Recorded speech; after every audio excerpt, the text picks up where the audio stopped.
आप सभी को जय मसीह की द बाइबल पोर्शन में आपका स्वागत है। हमारा आज का वचन है पहला इतिहास की पुस्तक 17वां अध्याय वचन 1 से 15। जब दाऊद अपने भवन में रहने लगा तब दाऊद ने नातान नबी से कहा, देख, मैं तो देवदारू के बने हुए घर में रहता हूँ, परंतु यहोवा की वाचा का संदूक तंबू में रहता है। नातान ने दाऊद से कहा, जो कुछ तेरे मन में हो उसे कर, क्योंकि परमेश्वर तेरे संग है।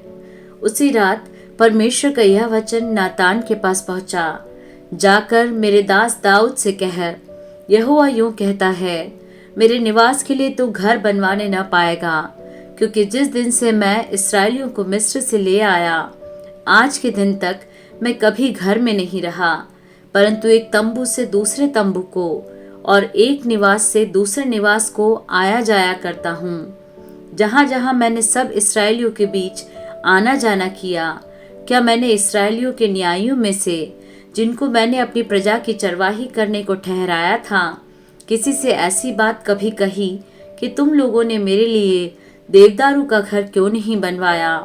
अतः अब तू मेरे दास दाऊद से ऐसा कह कि सेनाओं का यहोवा यूं कहता है कि मैंने तो तुझको भेड़शाला से और भेड़ बकरियों के पीछे पीछे फिरने से इस मनसा से बुला लिया कि तू मेरी प्रजा इस्राएल का प्रधान हो जाए। और जहाँ कहीं तू आया और गया वहाँ मैं तेरे संग रहा और तेरे सब शत्रुओं को तेरे सामने से नष्ट किया है। अब मैं तेरे नाम को पृथ्वी के बड़े बड़े लोगों के नामों के समान बड़ा कर दूंगा। मैं अपनी प्रजा इस्राएल के लिए एक स्थान ठहराऊंगा और उसको स्थिर करूंगा कि वह अपने ही स्थान में बसी रहे और कभी चलायमान न हो, और कुटिल लोग उनको नष्ट न करने पाएंगे, जैसे कि पिछले दिनों में करते थे, वरन उस समय भी जब मैं अपनी प्रजा इस्राएल के ऊपर न्यायी ठहराता था। अतः मैं तेरे सब शत्रुओं को दबा दूंगा। फिर मैं तुझे यह भी बताता हूँ कि यहोवा तेरा घर बनाए रखेगा। जब तेरी आयु पूरी हो जाएगी और तुझे अपने पितरों के संग जाना पड़ेगा, तब मैं तेरे बाद तेरे वंश को, जो तेरे पुत्रों में से होगा, खड़ा करके उसके राज्य को स्थिर करूंगा।